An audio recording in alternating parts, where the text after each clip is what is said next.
The night my wife's company went public, she hosted a lavish celebration, but I wasn't invited. Instead, she brought the man who used to bully me in high school. She clung to his arm and introduced him proudly to the crowd, as her husband. She believed every word he fed her. Said my father was a criminal. Told me I should take on my father's debt. And then she threw me out with nothing. So I did the only thing I could, I pulled my investment from her company. When she found out, she collapsed to the floor, clutching my pant leg, sobbing uncontrollably. "Why didn't you tell me who you really were?" she cried. "Why are you doing this to me? I gave you 10 years of my life." I kicked her off me. "And when you were carrying his baby," I said coldly, "did you ever think about the 10 years I gave you?" It was Jake, her assistant, who told me about the celebration. By the time I arrived, the room was packed. Not a single seat left. Sienna stood under the soft glow of crystal chandeliers, raising her glass with a radiant smile. Beside her sat a man. She laced her fingers with his, stood up, and addressed the room. Tonight's success, this IPO, none of it would have been possible without Tyler. He secured the Scenic Vista investment. He's a key figure in Caldwell Group's rise and our newly appointed director of sales. Let's raise our glasses to him. Glasses clinked. Laughter swelled. I stood at the back, watching. She had no idea I was the one behind the Scenic Vista investment. And no idea what was about to come next. Tyler. Even after 10 years, I could never forget that name. And now, staring at that face, it all came rushing back. The same smug grin. The same eyes. The same man who once shoved my head into a toilet and laughed while I choked on humiliation. My hands went cold. My legs nearly buckled. What the hell was happening? After all these years, why was he still haunting me? Why was he, of all people, sitting beside my wife, holding her hand, filling the seat that used to be mine? I was still frozen in disbelief when a junior employee caught sight of their intertwined fingers and chuckled, "Looks like Ms. Caldwell's got something going on, huh? You two hiding a little office romance?" Jake, clearly rattled, whispered quickly, "Hey, watch it. Ms. Caldwell's husband is Mr. Whitaker, the former sales director." Sienna shot Jake a sharp glare, then tightened her grip on Tyler's hand. "We're together now," she announced, loud enough for everyone to hear. "And for the record, I have nothing to do with Gavin anymore. He's been removed from his position. I'd appreciate it if no one mentioned him again." The words hit like a sledgehammer. I stood there, invisible and gutted, as the woman I loved, the woman I gave everything to, clutched the hand of the man who once made my life hell, and cast me off like I never existed. All those years I spent taking care of her, making sure she had everything she needed, even investing in her company in secret through Scenic Vista Group as a shareholder, what was it all for? Was I just a joke in her story? Watching Sienna and Tyler all cozied up, whispering and smiling like the world belonged to just them, my vision began to blur. I clenched my jaw and forced the tears back down. Just then, Jake caught sight of me from across the room. He lifted his hand as if to wave, but I shook my head and turned away. I didn't want pity. Not from anyone. I must have looked pathetic as hell. Like a stray mutt slinking off into the dark. I didn't expect her to follow me.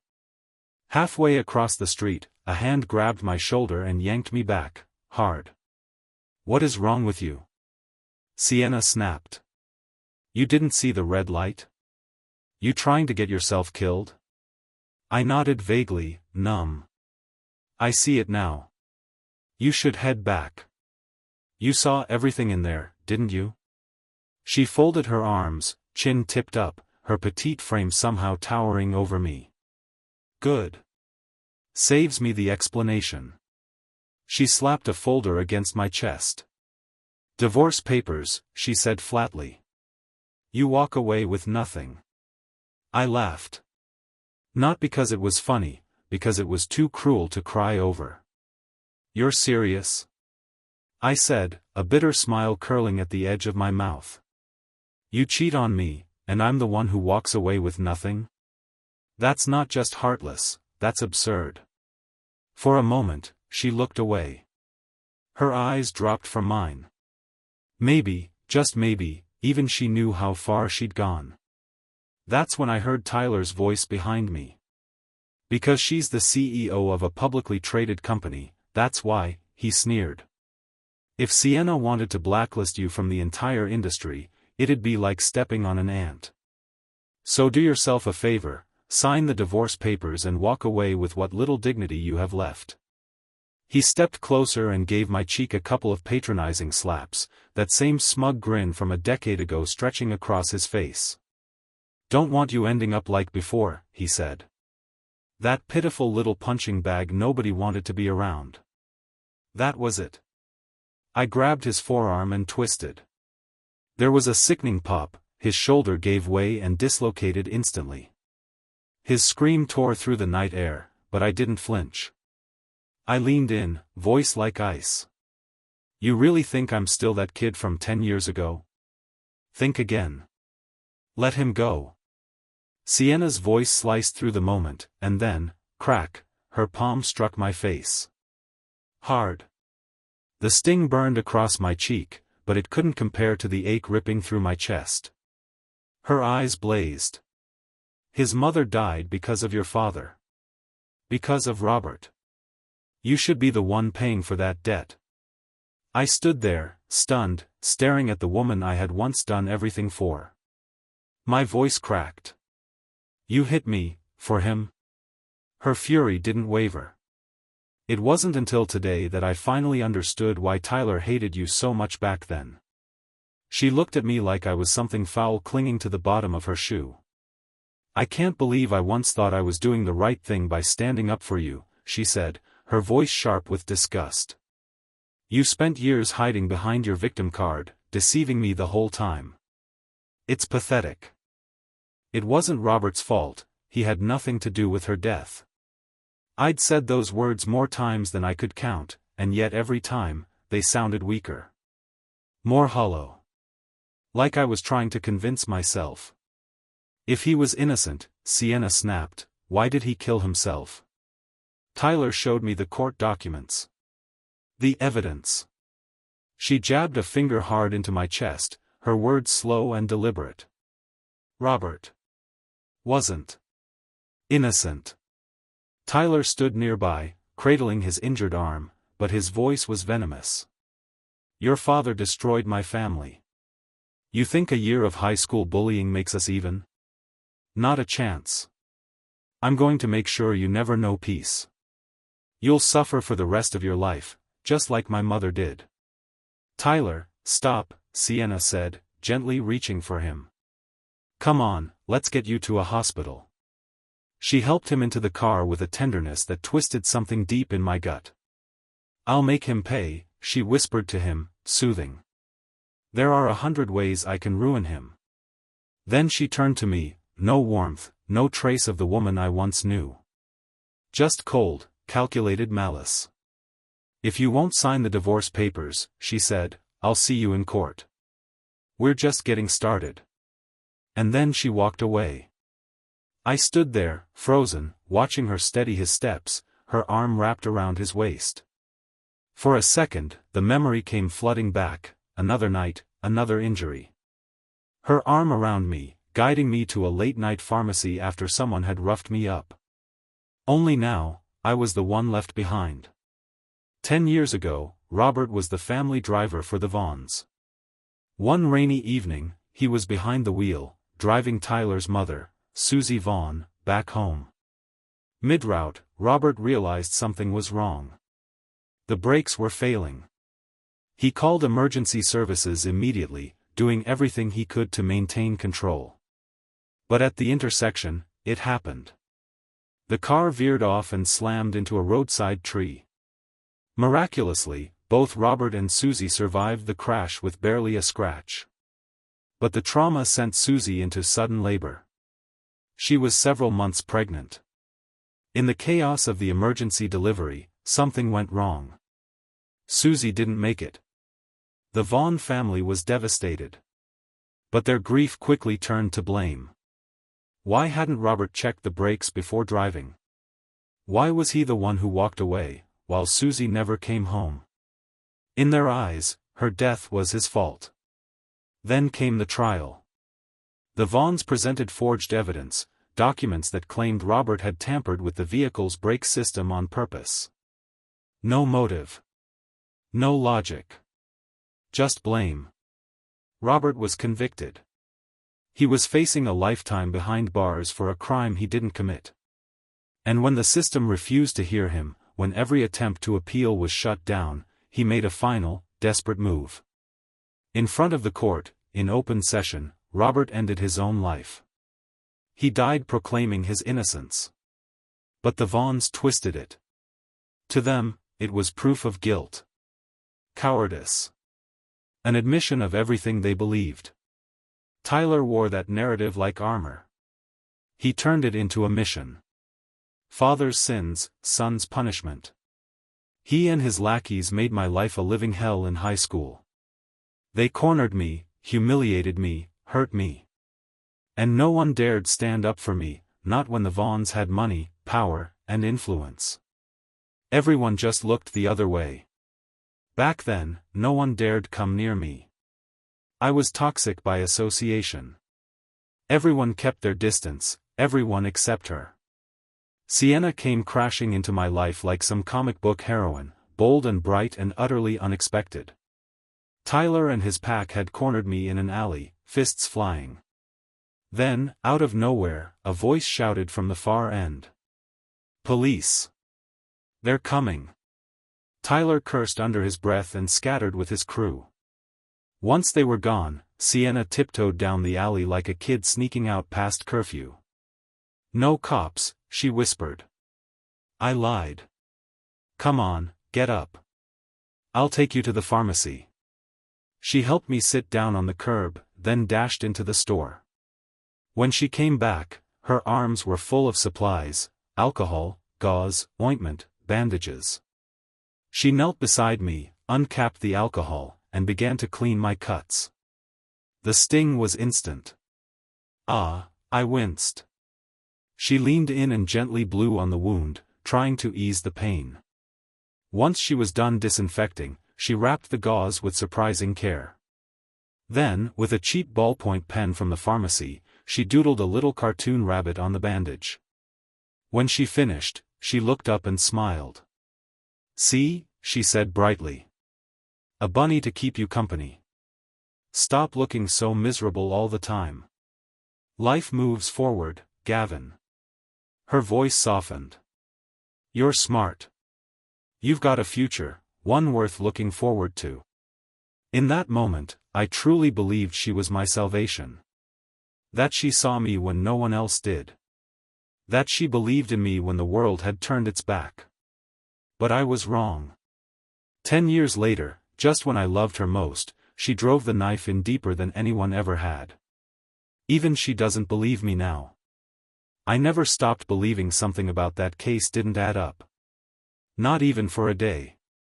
Over the years, I quietly kept digging, through old court records, backdoor whispers, anything that might lead to the truth.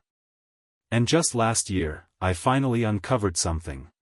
Turns out, Robert's defense attorney, the man who was supposed to fight for him, received a large, unexplained payment shortly before the trial. Then, as if on cue, he vanished overseas with his entire family. New name. New life. No trace. I'd spent months tracking him down, following the faintest leads. I was finally getting close. That's when Tyler resurfaced. Right on cue. Hard to believe it was just coincidence. The thought made my stomach tighten. I pulled out my phone and called my assistant. "Quinn," I said. "I need you to look into Tyler.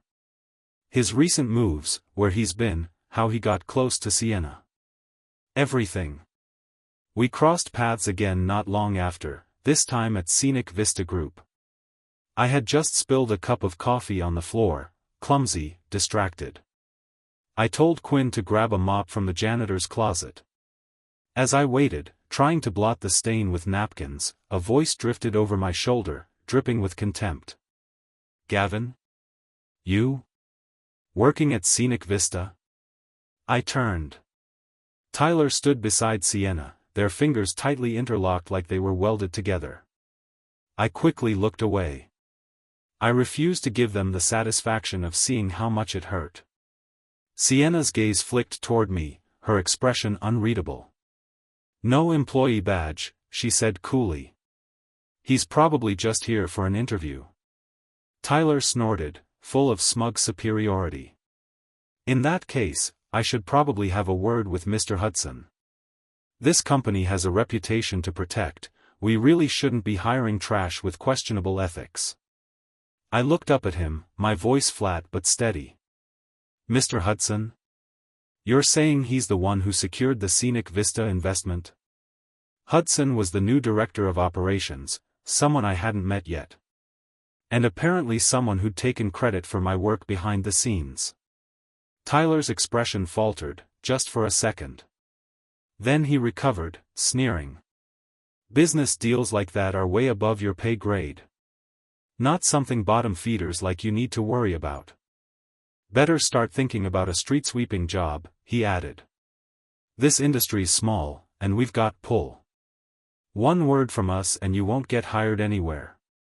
I gave a dry, crooked smile. "Wow. You two must be real insiders. You think I'm bluffing?" Tyler said, stepping forward. "Mr. Hudson and I went to college together. Trust me, if I ask him to blacklist you, he'll do it without blinking." Just then, Quinn returned, mop in hand. Without a word, she shoved it straight into mine. Quinn shot me a look, a quick, subtle flick of her eyes that clearly meant, "You spilled it. You clean it." I sighed, resigned, and started mopping up the mess. Tyler didn't miss a beat. He let out a theatrical laugh. Well. So you are on the janitorial team at Scenic Vista. Dressed like some big shot, but turns out you're scrubbing floors for a living."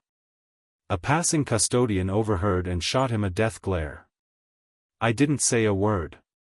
I just lifted the mop, spun it sharply, and slapped it straight across Tyler's face. "Didn't brush your teeth before leaving the house?"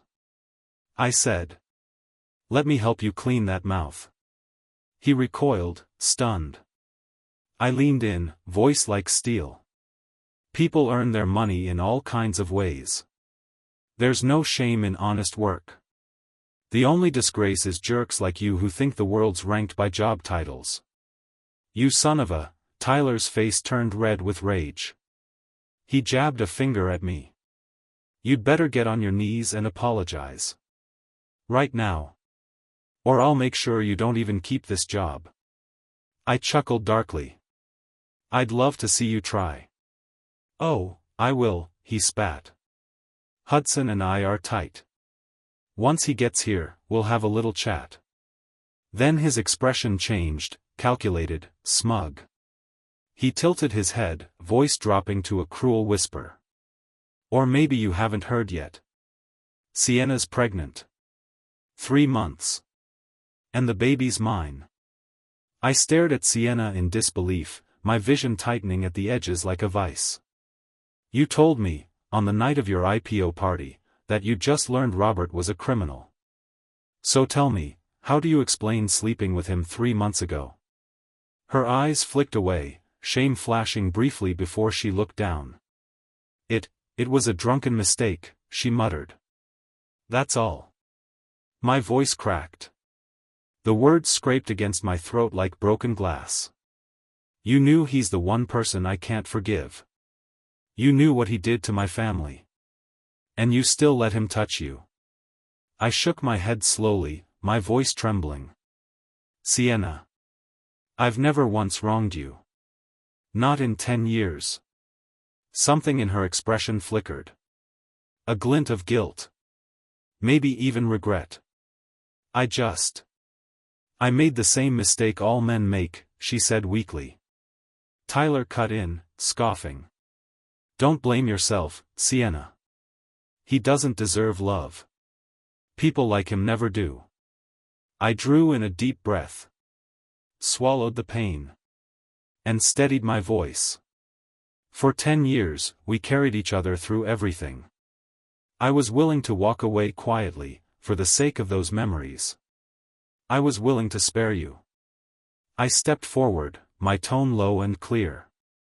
But since you've chosen to be cruel, I'll take back every last piece of kindness I ever showed you. Her expression hardened instantly. Good, she snapped. Because I won't show you any mercy either. Sienna, I warned, voice quiet but cold. Don't do something you'll regret. Her composure cracked. Her voice rose to a bitter, breaking pitch. Regret? She shouted. My only regret is marrying the son of a criminal. I almost laughed. After everything, after all these years as husband and wife, she still chose to believe strangers over me. My chest throbbed, pain pressing in like a vice, but I kept my voice calm. Controlled. I turned to Quinn. Pull all investments from Caldwell Group, effective immediately. And get legal on the line. I want to proceed with divorce filings. I looked Sienna in the eye. My condition is simple, she walks away with nothing. Tyler burst out laughing. You really are out of your mind, aren't you? A janitor calling shots like a CEO? Canceling investments? Contacting legal? He waved a hand mockingly. Someone call a psych ward, will you? This guy's due for a padded room. Just then, a deep voice echoed from the hallway. Who's getting committed? We all turned. From the direction of the operations director's office walked a heavy-set man with a square jaw and small, sharp eyes. A new face, but I recognized the air of authority instantly. It had to be Grant Hudson, the one Tyler claimed as his college buddy, and supposedly the man who secured the Scenic Vista investment. I glanced toward Quinn, hoping for confirmation, but she'd stepped away to return the mop. Tyler was already moving. He hurried forward, his smile instantly transforming into a groveling grin. Mr. Hudson. Scenic Vista's investment is what made Caldwell Group's IPO possible, and we're just so grateful, he gushed. Sienna and I wanted to thank you personally, and discuss future collaborations. Grant's eyes narrowed, a flicker of calculation passing over his face. Of course, he said smoothly.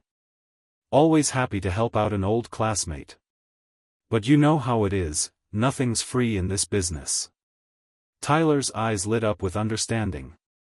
Glancing around to make sure no one was watching, he discreetly slipped a bank card into Grant's pocket. His voice dropped to a hush. Just a little something for your help securing that first round. There'll be plenty more if we can keep things rolling. Grant gave a slow, satisfied nod. I couldn't stomach it any longer. I stepped forward and asked, flatly, You're the new director of operations, Grant Hudson? He looked me over, clearly irritated by my tone. That's right. And you are? Tyler didn't miss a beat. He's a janitor. Not worth your time, he sneered. Then he turned to Grant, tone dripping with faux outrage. But seriously, Mr. Hudson, doesn't your company have any hiring standards? This guy's father was a convicted criminal. And just moments ago, he smacked me in the face with a mop. Is that the kind of behavior Scenic Vista condones? Grant gave me a once-over, slow and deliberate. His lips curled. A janitor, huh? Dressed like that? He scoffed. I thought you might be the elusive CEO we've all heard whispers about, Mr. Mystery himself. With that, the two of them erupted in laughter.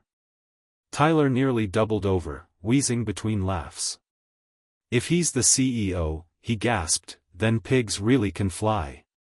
Their laughter echoed through the room, crass and unrestrained. But one person wasn't laughing. Sienna. She stood stiffly to the side, face pale, eyes unreadable. Because deep down, she knew. She knew I never spoke empty words. Not 10 years ago, when I promised to take care of her, to protect her.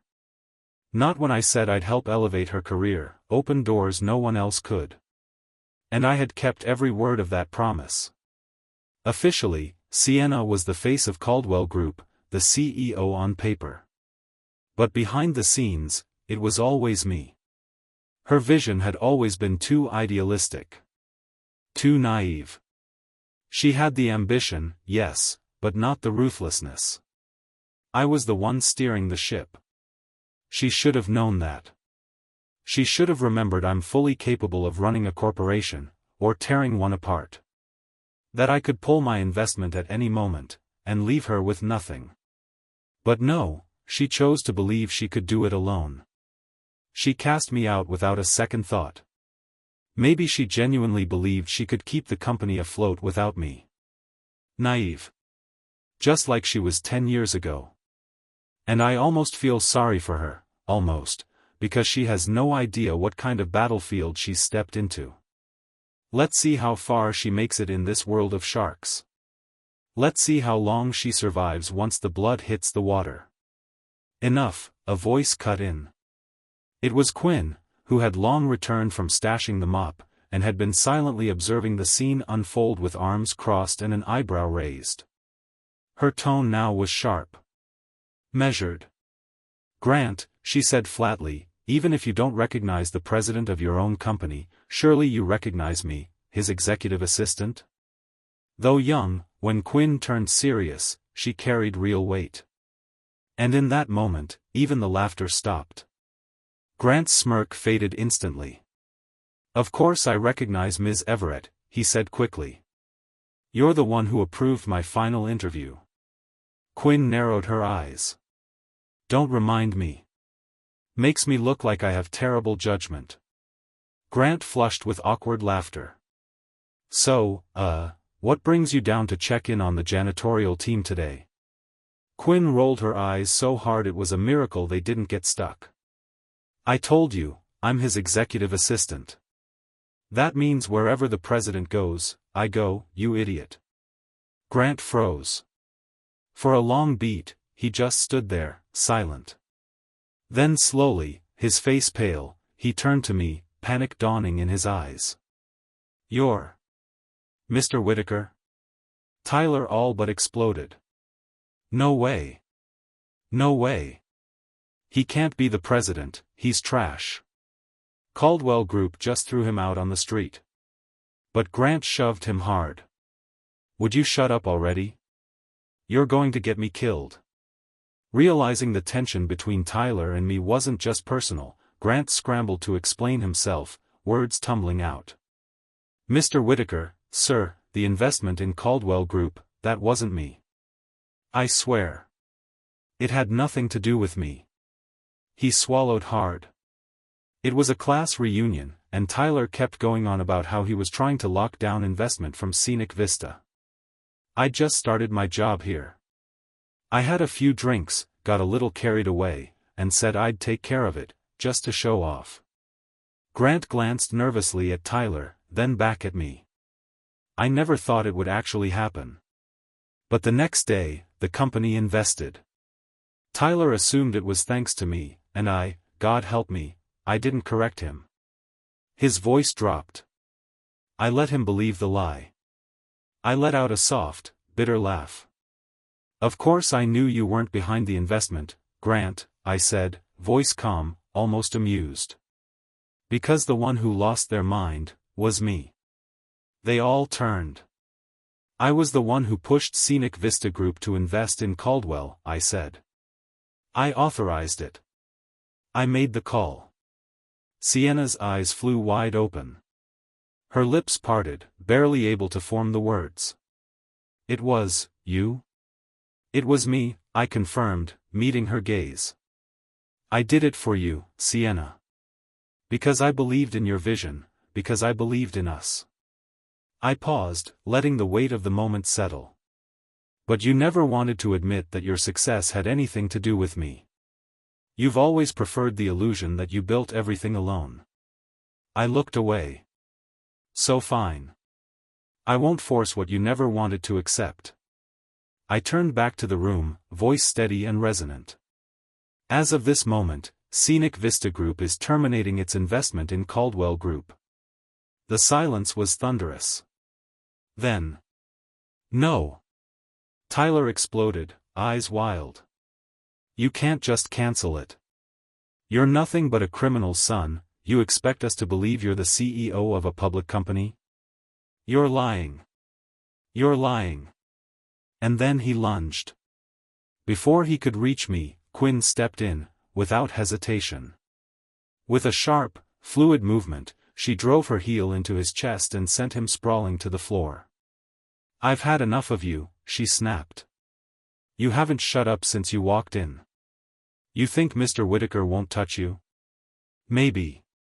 But I'm not afraid of you.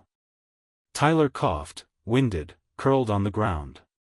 No one moved to help him.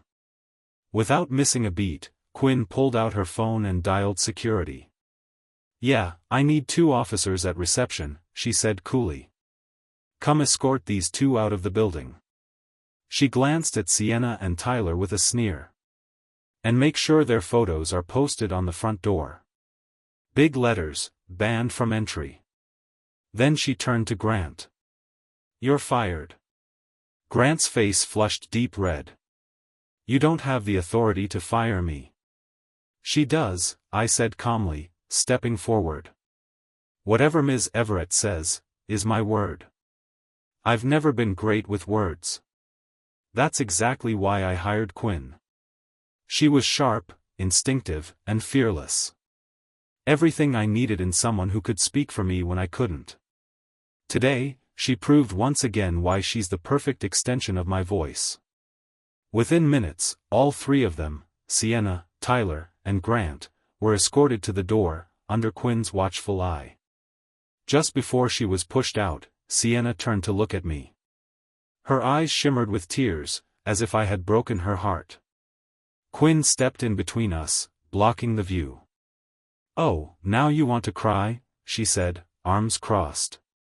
Where was all that emotion when your boyfriend was mocking Mr. Whitaker to his face? You didn't lift a finger then. Sienna's voice cracked as she shouted back, voice raw and desperate.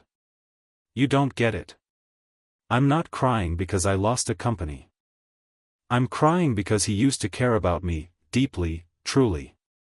And now he's heartless enough to destroy everything I've built. He wants me out with nothing. Like I never mattered. Quinn didn't hold back. Oh, give me a break. What exactly are you crying about? She snapped at Sienna. You humiliated Mr. Whitaker. Repeatedly. Publicly. And now you want to play the victim when the tables turn? So what, you can betray him, but he's not allowed to walk away from you. Unbelievable. You really are shameless. She took a step forward, voice cutting through the air. And let's get something straight, we withdrew our investment. That's business. No one here said anything about suppressing your company. So don't you dare try to throw dirt on us for your own choices. But Sienna wasn't listening. Her eyes were locked on me, desperate, wild. Gavin, she cried out, her voice echoing down the hall. Are you really this heartless? Is this what we've come to after 10 years, just ruin and silence? Her voice rose with every word. Gavin. Even as security pulled her out, her cries clung to the walls, raw and pleading. Only when the doors closed behind her did silence finally return. And I exhaled. At last. But I'd be lying if I said it didn't hurt. Of course it did. She was the woman I'd spent a decade building a life with. You don't just erase that overnight. But some things, you can't overlook. She crossed a line that can't be uncrossed. And if I was going to cut ties, then I had to cut clean. No matter how much it hurt. I instructed Quinn to gather evidence of Sienna's affair. It didn't take long. Tyler hadn't even bothered to hide it, he'd moved right into the home Sienna and I once shared. Our marital home. What she and I had built together. As I sifted through the photos and surveillance footage, nausea clawed at my throat. There he was, Tyler, wearing the pajamas she had once bought for me, lying in the same bed where Sienna and I had shared countless quiet nights, now tangled up with her until dawn. And afterward, they curled into each other as if nothing in the world could touch them. I stared at the screen, struggling to breathe. How does someone change so fast? In just 3 months, Tyler had slipped into the space I once filled in Sienna's heart, without hesitation, without resistance. But then Quinn told me something else. They'd been in contact since last year. Last year. The same time I discovered that Robert's defense attorney, the one man who could have cleared my father's name, had fled the country with dirty money. My mind reeled. Was it Tyler who paid him off? Why?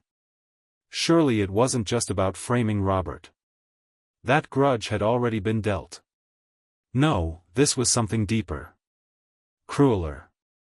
Maybe it was about me.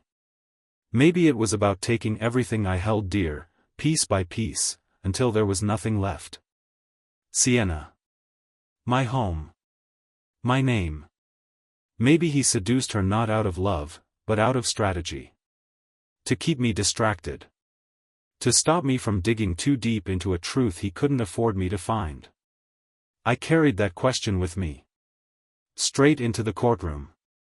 The day of our divorce hearing, Tyler showed up with Sienna. Of course he did. As I walked past him toward the courtroom doors, I leaned in just slightly and said, low enough for only him to hear. I've made contact with Robert's defense attorney. He's on a plane back to the country as we speak. For a split second, barely a flicker, I saw it. Panic. A flicker behind his eyes, the kind of fear that instinct doesn't lie about. But then, as quickly as it came, he smoothed it over with that smug, lazy grin of his. And what's that got to do with me, he said, brushing imaginary lint off his lapel. Focus on your divorce case, Gavin. You're about to lose everything.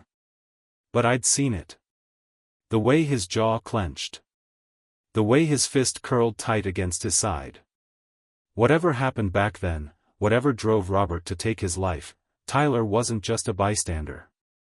He was part of it. Still, until that lawyer landed and testified, I had nothing to pin him with. I kept quiet. For now.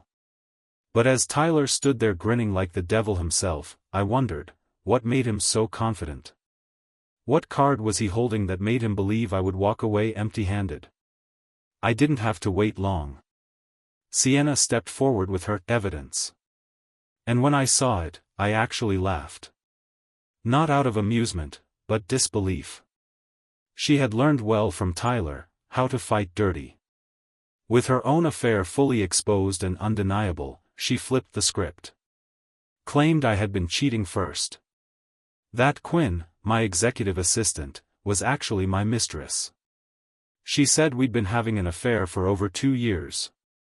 That I had kept her. That we'd used the office after hours for inappropriate activity. She even brought in a so-called witness. It was so absurd I could hardly believe I was in a court of law.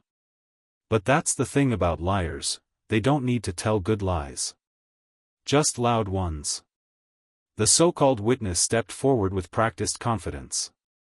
I remember it clearly, he said, voice full of false sincerity. The day Ms. Everett joined the company, I personally heard inappropriate sounds coming from the office. It was indecent.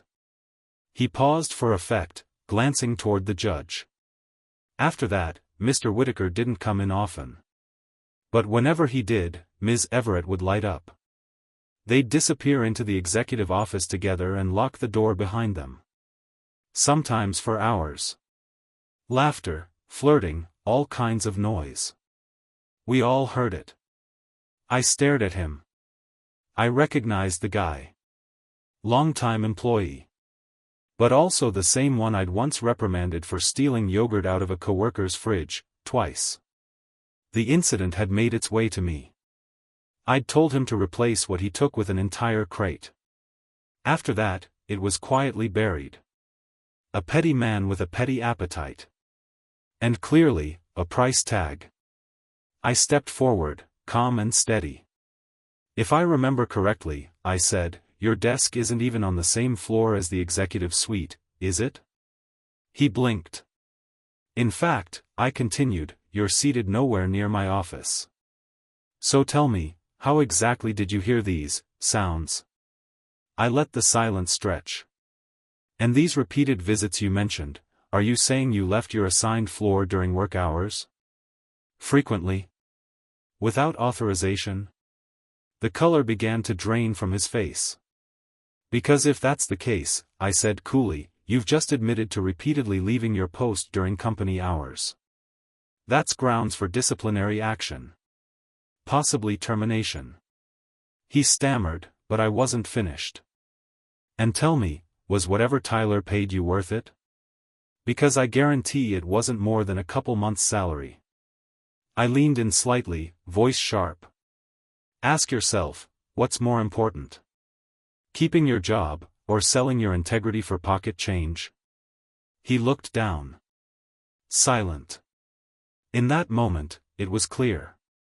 Everyone in the courtroom knew, he'd been bought. The witness immediately faltered. I didn't mean. I just. He was sweating now, voice cracking, eyes darting for a way out. From the gallery, Tyler suddenly shot to his feet. Your Honor, Gavin is intimidating the witness. The judge slammed the gavel, sharp and loud. Order in the court. The testimony is inconsistent. This statement will not be considered valid evidence. Sienna wasn't done. She stood up, her voice ringing with conviction. We have other evidence. She handed a folder to her attorney, who presented it to the judge. These are screenshots from Ms. Everett's personal Instagram account. All eyes turned to the screen as the images were displayed one by one. Each post was captioned. Just joined my idol's company. I'm his personal assistant now, so excited. Disappointed, he barely comes to the office. Doesn't seem like he takes his job seriously. Turns out he's been helping his wife's company behind the scenes. What a loyal husband. My idol, through and through. He got cheated on, poor guy. Hope he pulls through. She brought her lover to humiliate him. Unbelievable. What a pair of disgusting animals. I'm going to stand up for my idol. A hush fell over the courtroom. I turned slightly and looked at Quinn. Her face was bright red. She stared down at the floor, shoulders tight. So it was real. She had posted them. Every line of admiration. Every note of bitterness. Every instinct to defend me. All there in black and white. Sienna's attorney rose again, her tone sharp and full of implication. And one more thing, she added. Through our investigation, we've uncovered that Ms. Everett is none other than the heiress of Everett Group, yes, that Everett Group. The one valued at over $5 billion. Gasps rippled through the courtroom. I froze. She's the Everett heiress? That Everett? I instinctively pinched the inside of my palm, half expecting to wake up in a cold sweat. But no, this was real. Before I could speak, Quinn stood tall, her voice calm and clear. It's true, she said. I am the daughter of Everett Group's founder. A new wave of murmurs. But I've never lived off that name. I joined Scenic Vista Group not to play princess in a tower, but because Mr. Whitaker is someone I respect deeply. She turned to the judge, chin lifted, voice unwavering. Yes, I've always seen him as my idol. But we are nothing more than superior and subordinate. She paused for a breath. In college, his name was practically legend. People talked about how he made his first fortune writing code from a dorm room window. I admired that. I still admire that. Her voice softened, not weakly, but earnestly. The things I posted online, they were no different from what any teenage girl might say about her favorite actor. There was never an affair. Never even the intent of one.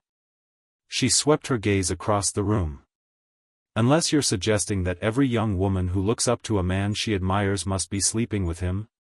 Silence. Pure, stunned silence. She stood there, radiant, not because of her family name, but because of the fire behind her defense.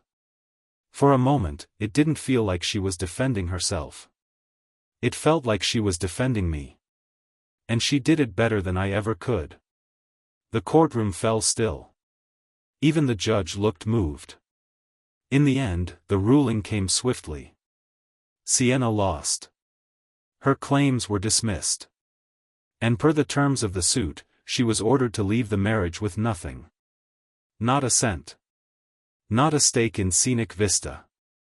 Not even the house she once shared with me. As we stepped out of the courthouse, the sun finally broke through the clouds, casting long shadows on the marble steps. I turned to Quinn. That day Sienna and Tyler came to the company, you waited until the very end to reveal who I really was. That was your way of getting revenge for me, wasn't it? She looked away, sheepishly. Obviously.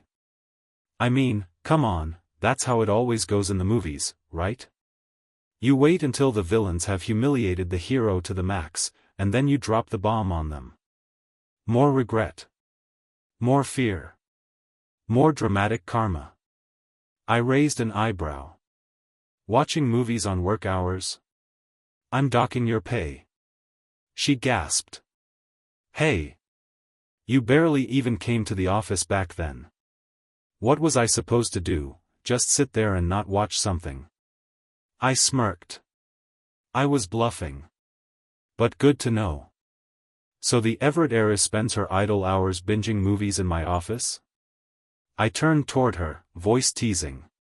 Tell me the truth, were you just here to spy on us? Industrial espionage, is that it? Quinn's eyes went wide, her whole face flaring red.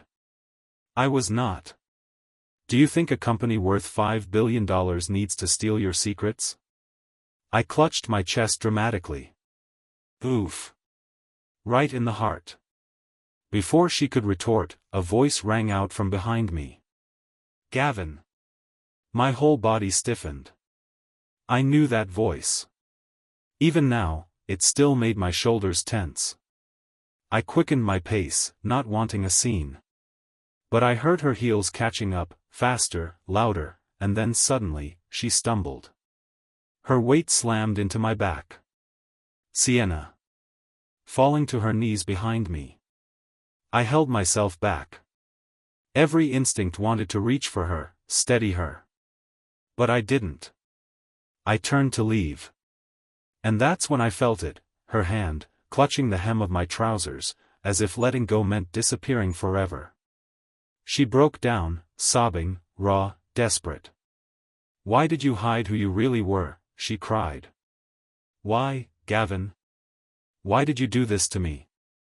I gave you 10 years of my life. I looked down at her with hollow eyes. And when you were carrying his child, I said coldly, did you think about the 10 years I gave you? I shook her hand off and stepped back. Scenic Vista Group was never yours to touch. It's my mother's legacy, Elaine's. You wanted to be strong, to succeed without help, to never admit you needed me. So tell me, why should I have told you anything? She trembled, mascara running like ink down her cheeks. Her voice turned shrill, accusatory. And what about her? She screamed, pointing at Quinn. Can you swear nothing's going on? I've seen the way she looks at you. She loves you. My voice was quiet. But unshakable. Sienna, I said, meeting her eyes, I can say this without hesitation. I have never betrayed you. Not once. Whatever you believe about me and Quinn, is just that. Your belief. And even now, she still didn't get it. Still clinging to her own version of the truth.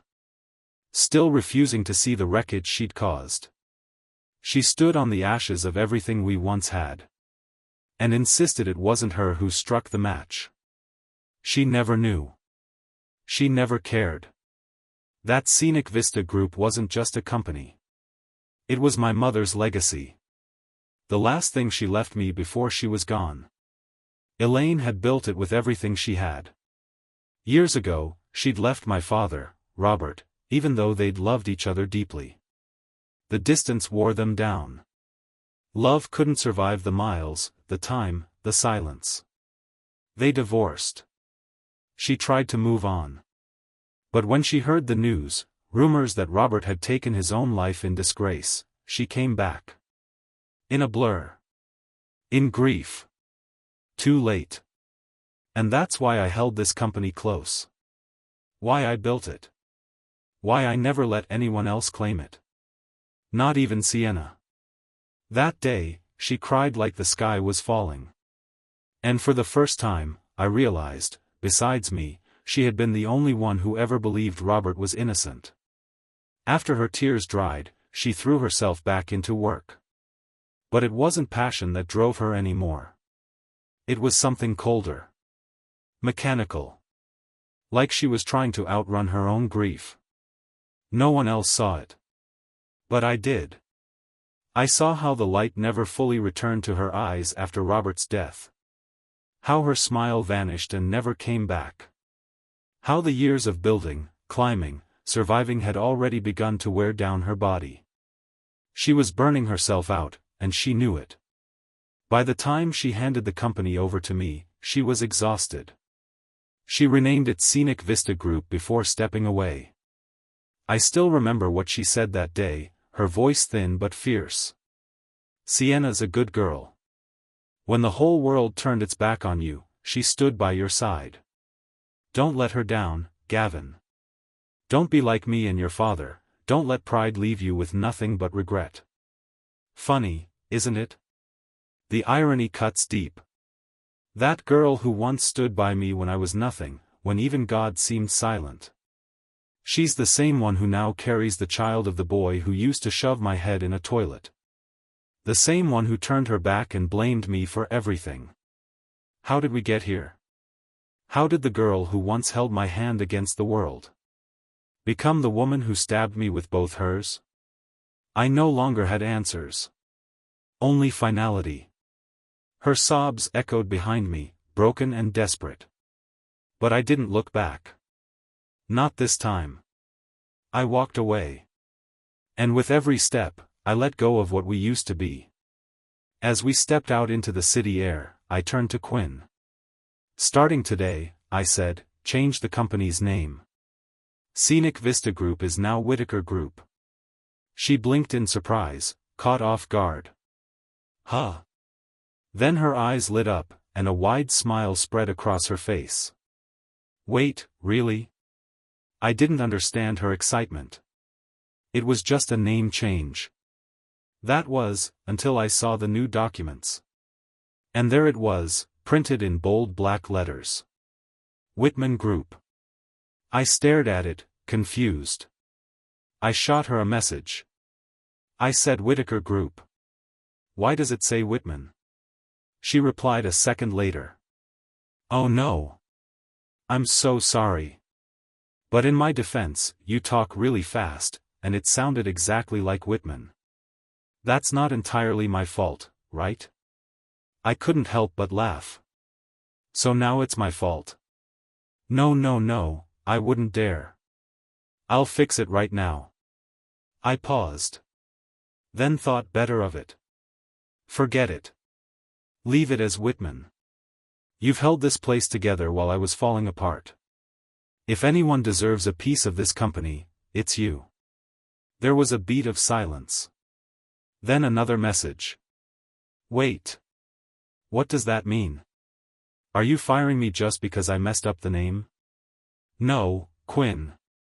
I'm promoting you. You're too good to be stuck as my assistant." A longer pause. Then. "I refuse. I want to be your assistant. Sienna was right about one thing. I do like you. And now that you're single, I'm going to chase you. So I'm not going anywhere. I stared at the screen. For the first time in a long time, I was speechless. Quinn.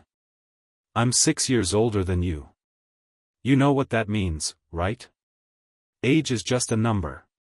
6 years? That's perfect. Literally the ideal age gap.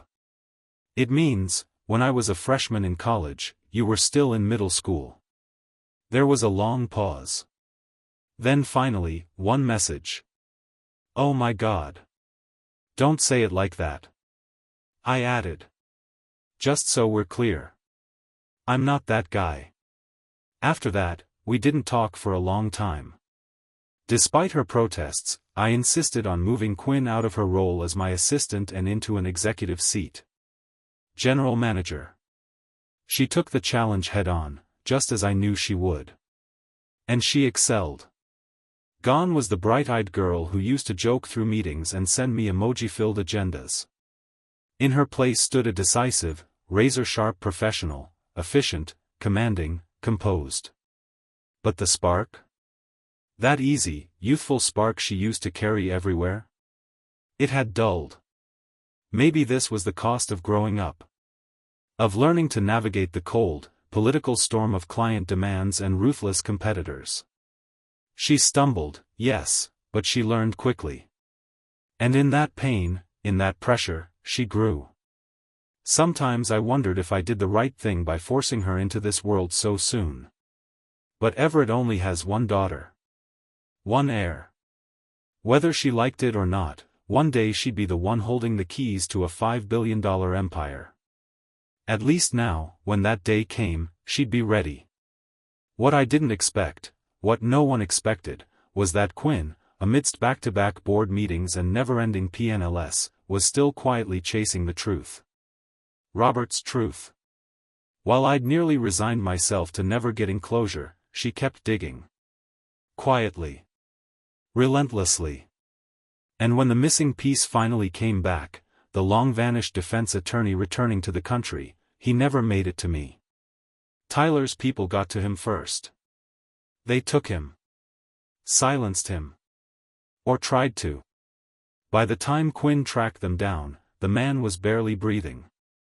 He was moments away from being erased entirely, killed to protect a decade-old lie. But Quinn didn't hesitate. She got him out. Saved him. And brought him straight to me. He stood in front of me, bloodied, trembling, alive by inches.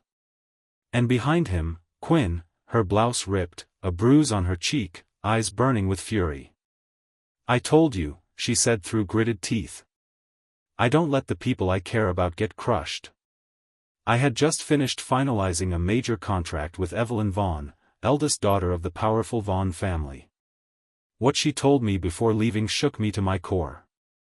You do realize, I asked her, that Tyler and I have history. The kind you don't forget. And your family accused my father, Robert, of murdering your mother. So why are you even here?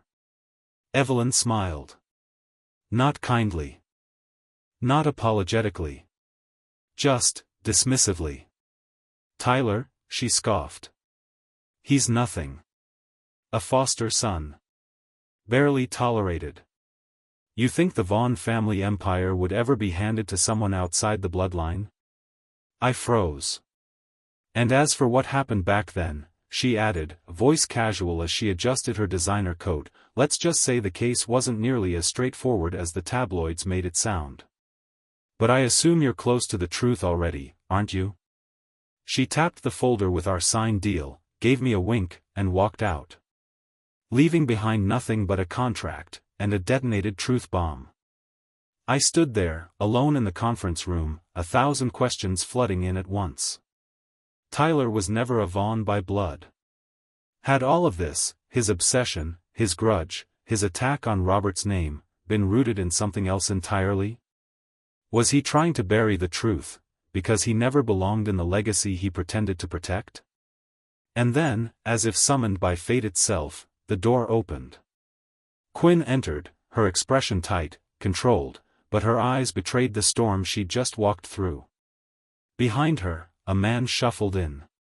Thin, pale, trembling. Robert's defense attorney. The man who disappeared years ago with a bribe and a secret. Now, he looked like a ghost. His eyes wouldn't meet mine. They stayed fixed on the floor, hollow and wide with lingering terror. His lips trembled as if trying to form words, but none came out. He had come back from the edge of death. Now all that was left was the truth. Quinn stepped forward, her voice calm but resolute as she placed a hand on Martin's trembling shoulder. "Martin," she said gently, "after everything Tyler's done to you, do you still want to protect him?" He said nothing. "Tell us the truth," she urged. "Right now, we're the only ones who can keep you alive." His hands shook as he pulled out his phone in a panic. "No, I can't," he stammered. "I'm going to the police. They'll handle it. They have to." Quinn gripped his wrist, stopping him mid-dial. Her voice dropped, firm and cutting. "Can't you see? The Vaughn family owns everything. If the police could fix this, Gavin's father wouldn't have died with a charge he didn't commit. You think justice is just waiting outside that courtroom door? If you go to them now, you won't survive the night." Martin looked at her, stunned.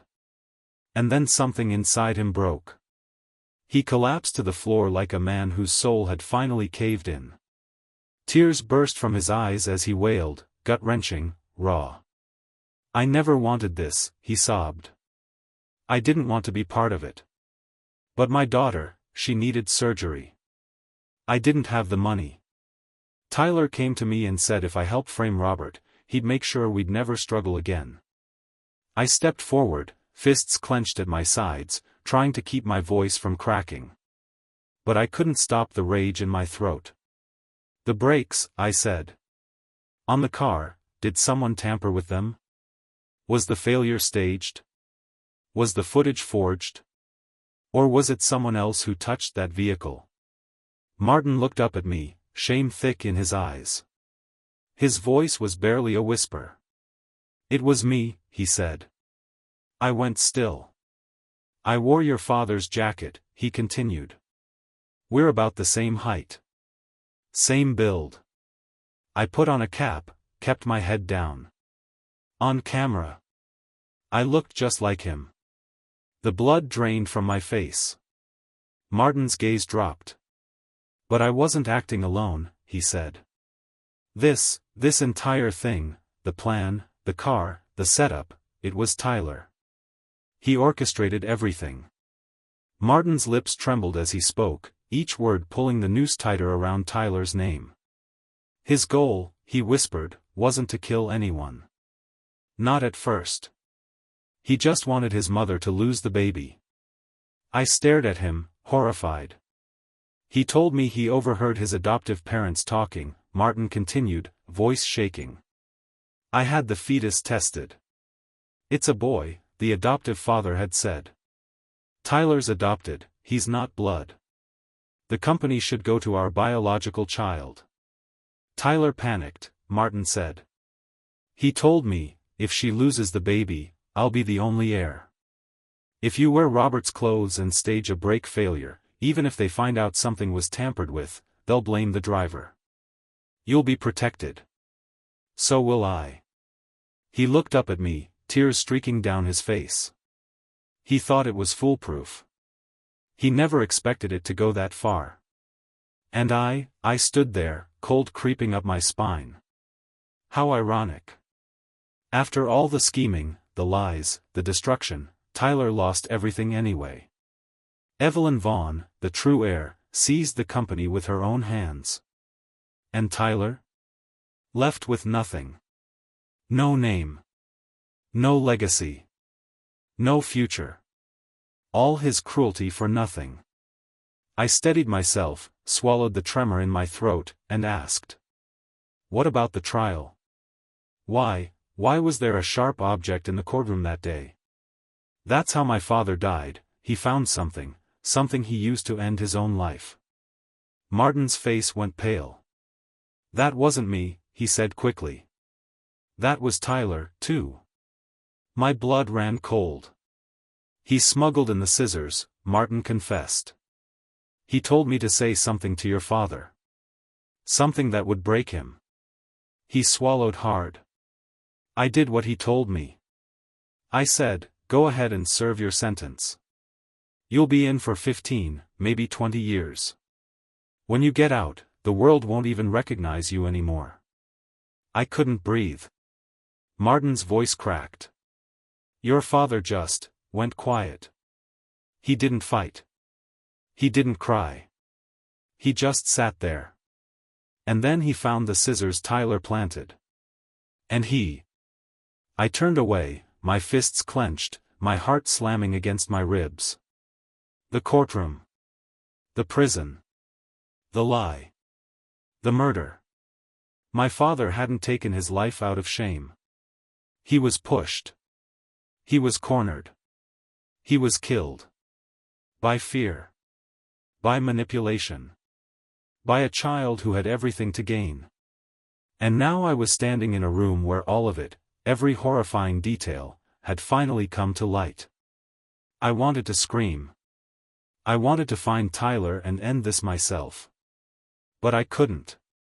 Not yet. But I held myself back. No matter how much rage roared in my veins, I couldn't let it control me. If I gave in now, if I struck out in vengeance, I'd be no better than them. Martin had collapsed completely, sobbing and trembling. I'm sorry. I'm so sorry. I'm so sorry. He kept repeating the words like a broken prayer, forehead pressed to the floor, knocking against the tiles with every apology. Then, suddenly, as if a switch flipped in his mind, he looked up with wide, frightened eyes. There's more, he whispered. One more thing, about you. Last year. He swallowed hard. Tyler, he asked me to get something. A poison. Chronic. Slow acting. I smuggled it in from Mexico. My breath caught. He said he wanted to use it on you, through your wife. Said it would be untraceable. That if she did it, you'd never suspect a thing. The room went still. And just like that, everything snapped into place. That's why he had gotten close to Sienna. That's why he'd made her fall for him. Why he moved into my life, into my house, my bed. He didn't just want revenge. He wanted me erased, quietly, slowly, permanently. So no one would ever connect the threads, or keep searching for the truth. No truth. No witnesses. No justice. And he'd finally rest, with my father's name forever buried beneath his lie. But one thing still didn't make sense. If Tyler was this cold, this calculated, why hadn't he gotten rid of Martin sooner? Why leave a living witness? Even now, standing before me, Martin felt like a man with something left unsaid. Something he hadn't told me. We brought Martin in. Escorted him straight to the police. He didn't resist. In custody, he confessed to everything. Tampering with the vehicle. Falsifying evidence. Framing my father. Delivering the poison. And every twisted detail of Tyler's orchestration. Tyler was arrested the same day. And still, I couldn't breathe easy. Because when they brought the two of them face to face, Martin and Tyler, I finally saw it. What Martin had been hiding all along. The moment Martin saw Tyler, something inside him snapped. He lunged forward, furious, grief-stricken, his voice rising with a lifetime's worth of guilt. I never thought, he cried, that protecting you back then would turn you into this. His voice cracked, raw with anguish. I covered for your crimes, I watched you twist into a monster, and now you try to kill your own father? The room fell into stunned silence. It hit like a gunshot. Father? I staggered back, reeling.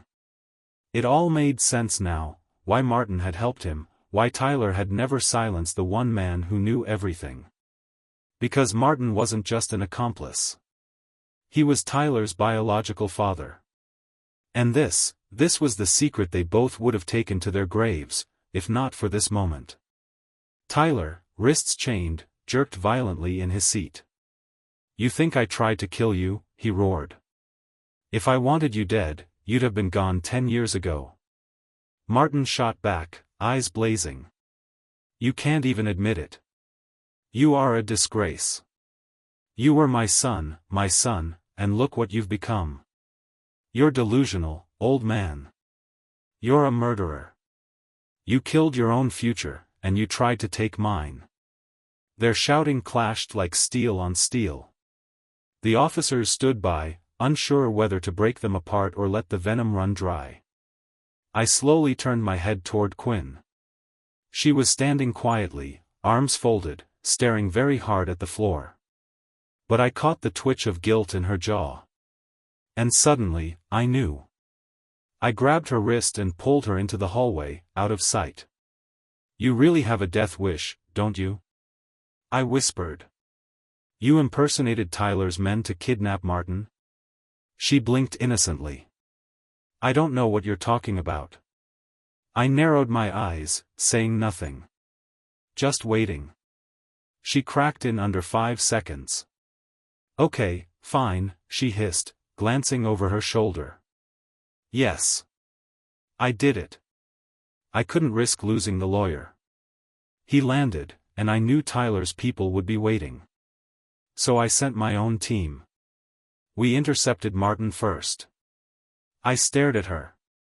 "You intercepted him by staging a kidnapping?" She winced. "It worked, didn't it?" I covered my face with my hand, exhaling slowly. "Quinn." I know," she groaned. "But come on, Martin's alive. We got the truth. And Tyler's going to prison. You're welcome." I shook my head, half in exasperation, half in reluctant awe. "Remind me never to get on your bad side." She grinned. "I don't have a bad side. I have a results-oriented side." "I wanted him to think Tyler was planning to silence him," Quinn explained, voice low and fast. "Make him believe we were his only shot at staying alive. That way, he'd have 2 choices. Tell us the truth, or get taken out by Tyler." She gave a small, smug shrug. "All that talk about the Vaughns being untouchable? Pure bluff. He's been hiding in Mexico too long, has no idea how much the legal system's changed. I just needed to rattle him." She grinned. "And come on, it worked. I'm brilliant, right?" Then, seeing my face, she added quickly, "Relax. I was careful. He won't trace anything back to us." I gave her a tight, polite smile, then quietly pulled her aside. "We're going to confess," I said. Her face fell. "What? Now?" It was serious. Technically, it bordered on coercion. But we walked in ourselves. We told the truth. And because it had been done in the service of an investigation, and because we owned up to it without hesitation, we got off with a long, stern reprimand that lasted until nightfall. When we were finally allowed to leave, there was one thing I still needed to do. One more answer I needed to hear. I stepped into the interrogation room. Tyler sat slumped in a metal chair, wrists cuffed to the table, shadows under his eyes, his smirk long gone. He looked up as I entered. I sat across from him, met his gaze, and asked the question that had been clawing at me for months. "Why?" My voice was quiet, steady. "Why did you frame Robert? Why pin it on my father?" For a moment, he said nothing. Then his lips curled into a hollow, broken grin. "To drag you into the mud," he said. His voice was like gravel. "To pull you down so deep, you'd never climb out. You were just a driver's son," Tyler sneered, his voice rising with venom. "But you were good-looking, smart, too smart. Even the girl I liked only had eyes for you. I couldn't stand it. The idea that someone like you could shine brighter than me. That's all it ever was. He leaned forward, a sick gleam in his eye. But I won, didn't I? I dragged you through the mud. I turned you into a pariah, exactly what I wanted. That year must have left a mark, huh? I bet you still have nightmares. Still flinch when you hear footsteps behind you. Ha! He threw his head back and laughed, deep, wild, unhinged. Your father died because of you. And both of you? You deserve it. The laugh kept going, manic and hollow, like he genuinely believed he'd emerged victorious. But that's the thing about people like him. Only those who frame the innocent know exactly how innocent their victims were. And what they live for, is watching you collapse under the weight of a lie. That's what he wanted now. One final push. He wanted me to snap. To lose control. To lash out so he could go down pretending he still had power. But I didn't give him the satisfaction. He'd already lost everything. I stood up slowly, brushing off the conversation like dust from my sleeve. Talking to him felt like a waste of breath. A dull echo in a hollow room. You don't know how to grow, I said evenly. You only know how to destroy. You see someone else shine, and your instinct is to ruin them, not rise above them. I met his eyes one last time. That's why you'll never be anything, Tyler. You were born a coward. And you'll die a failure. Then I turned and walked away, slow, measured, and free. Leaving him alone in that sterile room, shouting into the silence, unraveling in the very pit he dug for someone else. As I stepped outside, snow began to fall, soft, silent, relentless. The night air was sharp and cold, stinging my throat as I breathed it in. I looked up at the sky, then closed my eyes. I could still feel my mother's hand in mine, frail, trembling, holding on with everything she had in those final moments. Promise me, she'd whispered. Clear your father's name. Make the world see he was innocent. Tonight.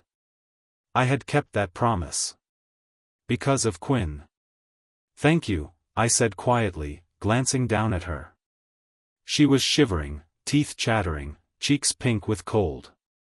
Without a word, she reached up and brushed the tears from the corner of my eye. Then tugged my arm. Come on. Enough of the tragic snow scene. If we don't move, I'm going to turn into a popsicle. She flagged down a cab, and we climbed into the back seat. As soon as the doors shut, she leaned forward and said, "Take us to the hospital." I frowned. The hospital? Why?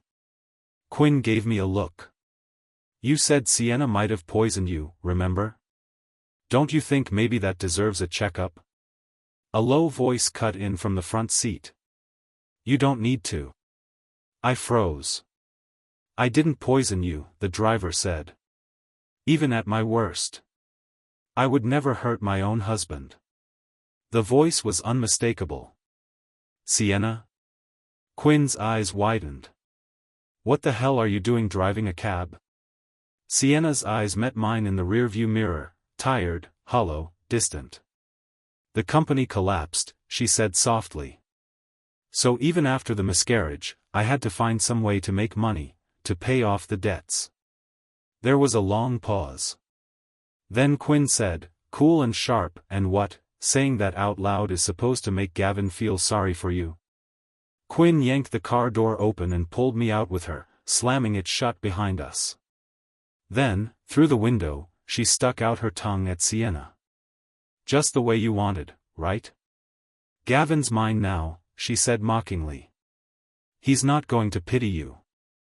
And he's sure as hell not going to believe you. She crossed her arms and added coldly.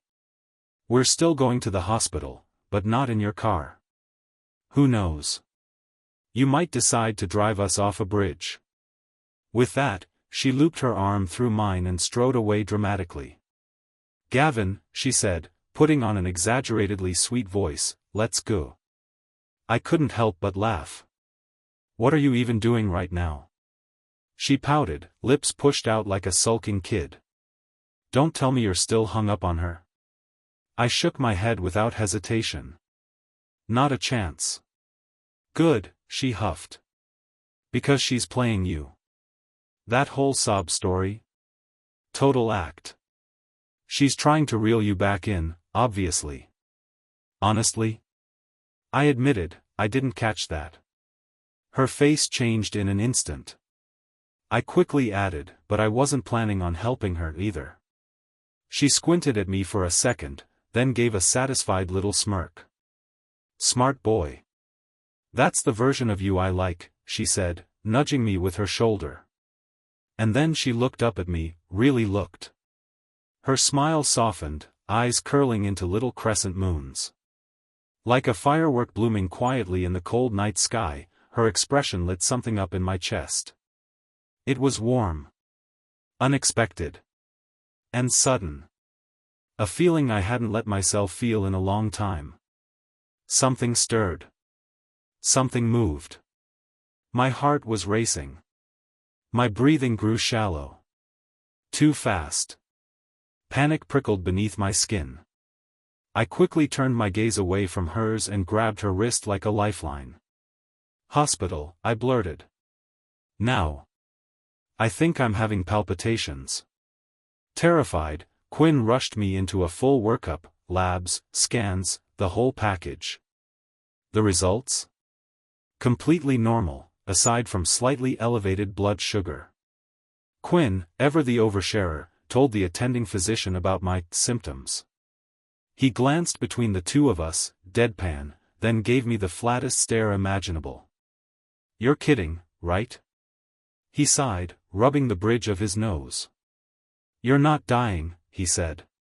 You're in love. That's what this is.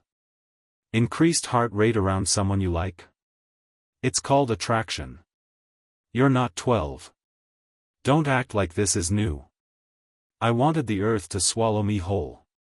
But Quinn? She was practically glowing. Gavin, she gasped, practically bouncing in place. You like me. Why won't you just admit it? You coward. I looked at her, really looked. The way she skipped beside me like a kid at recess. The sparkle in her eyes. That pure, infectious joy. Like a bunny hopped up on sunshine and adrenaline. I reached out and pinched her cheek gently. I like you, I said quietly, finally giving in. Her eyes lit up even more. When? She demanded, eyes narrowed playfully. When did you start liking me? I thought for a second. Maybe it was when I found out you tricked Martin for my sake, I said. Maybe it was when your smile hit me like a beam of light straight to the face. Or maybe, I glanced down, sheepish, maybe it was when you just kept telling me you liked me, without ever hesitating. I met her gaze. Let's be honest, when a girl this cute goes all in on chasing you, it's kind of impossible not to fall. She squealed with delight and leaned in, planting a loud, exaggerated kiss on my cheek. Boom. Heart racing again. Crap. The doctor threw his clipboard down and practically shouted. You two, get out of here and go make out somewhere else.